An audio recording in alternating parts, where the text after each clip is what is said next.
പാകിസ്ഥാൻ സൈന്യത്തിന് പാകിസ്ഥാനിൽ നിർണായകമായ സ്വാധീനമുണ്ട്. ഇപ്പോൾ ഇമ്രാൻഖാൻ വ്യക്തമാക്കുന്നു, ഒരു നയതന്ത്ര നീക്കം അല്ലെങ്കിൽ സമാധാനത്തിലുള്ള നയതന്ത്ര നീക്കം എന്ന് തോന്നിപ്പിക്കുന്ന രീതിയിൽ ചില ഗസ്റ്ററുകൾ അദ്ദേഹത്തിന്റെ ഭാഗത്തുണ്ടാവുന്നു. നേരത്തെ നമ്മുടെ റിട്ടയർഡ് എയർ മാർഷൽ പറഞ്ഞ പോലെ തന്നെ ഈ ഘട്ടത്തിൽ നമുക്കതിനെ സ്വാഗതം ചെയ്യാം, പക്ഷേ സംശയദൃഷ്ടിയോടുകൂടി തന്നെ നോക്കണം എന്ന് തന്നെയാണോ മനസ്സിലാക്കേണ്ടത്? തീർച്ചയായും ഗോപി, പാകിസ്ഥാൻ ഒരു കാലത്തും പറയുന്നത് തന്നെ അത് മാത്രമായിരിക്കില്ല പ്രവർത്തിക്കുക. നമ്മളുടെ മുൻകാല അനുഭവം അങ്ങനെ തന്നെയാണ്. പാകിസ്ഥാൻ ഒരു കാര്യം പറയുമെങ്കിൽ അത് പ്രവർത്തിക്കാതിരിക്കാം, പക്ഷേ മറ്റു ചില കാര്യങ്ങളിൽ തീർച്ചയായും പ്രവർത്തിക്കുകയും ചെയ്തിട്ടുണ്ട്.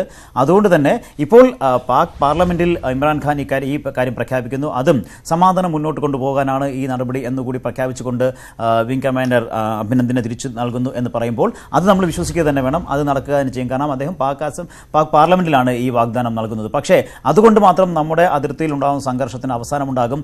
സമാധാനം മുന്നോട്ട് കൊണ്ടുപോകാൻ ആഗ്രഹിക്കുന്നു എന്ന് പറയുമ്പോൾ ഇതോടെ തന്നെ പാകിസ്ഥാനിലെ മുഴുവൻ ഭീകര ക്യാമ്പുകൾക്കെതിരെ നടപടിയുണ്ടാകും. അല്ലെങ്കിൽ കുറഞ്ഞപക്ഷം പുൽവാമ ആക്രമണത്തിന്റെ പിന്നിലുള്ളവർക്കെതിരെ നടപടിയുണ്ടാകും എന്ന് പോലും നമ്മൾ പ്രതീക്ഷിക്കേണ്ടതില്ല. നമ്മൾ കഴിഞ്ഞ ദിവസം പുൽവാമ ആക്രമണത്തിന്റെ പിന്നിലുള്ളവരുടെ ആരൊക്കെയാണ് എന്ന് സംബന്ധിച്ച് വ്യക്തമായ തെളിവുകൾ നമ്മൾ കഴിഞ്ഞ ദിവസം പാക് ഡെപ്യൂട്ടി ഹൈക്കമ്മീഷണർക്ക് നൽകിയിരുന്നു.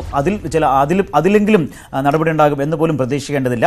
ഇപ്പോൾ നമ്മുടെ മുന്നിലുള്ള ഏറ്റവും വലിയ പ്രതിസന്ധി നമ്മുടെ ഒരു വിംഗ് കമാൻഡർ, നമ്മുടെ ഒരു സൈനികൻ പാകിസ്ഥാൻ അധികാരികളുടെ കയ്യിലുണ്ട്. അദ്ദേഹത്തെ മടക്കിക്കൊണ്ടുവരിക, അതും സുരക്ഷിതമായി, അദ്ദേഹത്തിന് ഒരു പോറൽ പോലും ഏൽക്കാതെ മടക്കിക്കൊണ്ടുവരിക എന്നുള്ളതാണ്. ആ നടപടികളിൽ വിജയിച്ചിരിക്കുന്നു.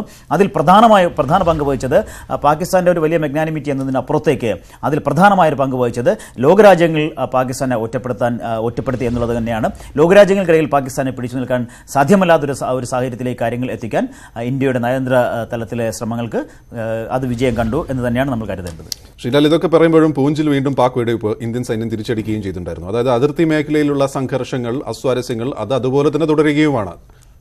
തീർച്ചയായും ഇതിന്റെ അടുത്ത ഒരു നടപടി എന്നത് അതിലേക്ക് ആകണം പോകേണ്ടത്. അതായത് ഇന്ത്യയും പാകിസ്ഥാനും ഇപ്പോൾ ഈ ഒരു നമ്മുടെ വിംഗ് കമാൻഡറെ മടക്കി നൽകുന്നതോടെ, അദ്ദേഹത്തെ സുരക്ഷിതനായി തിരിച്ചയക്കുന്നതോടെ ഒരു നല്ല ഒരു തുടക്കത്തിന് ഉള്ള വഴി ഒരുക്കാനുള്ള സാധ്യതയുണ്ടായിട്ടുണ്ട്. അവിടെ നിന്ന് ഇത് മുന്നോട്ട് കൊണ്ടുപോകണമെങ്കിൽ ഇരു പ്രധാനമന്ത്രിമാരും ഇനി അങ്ങോട്ട് പരസ്പരം സംസാരിക്കാനും അടുത്ത ഒരു നടപടിയിലേക്ക് കടക്കാനും തീരുമാനിക്കേണ്ടതുണ്ട്.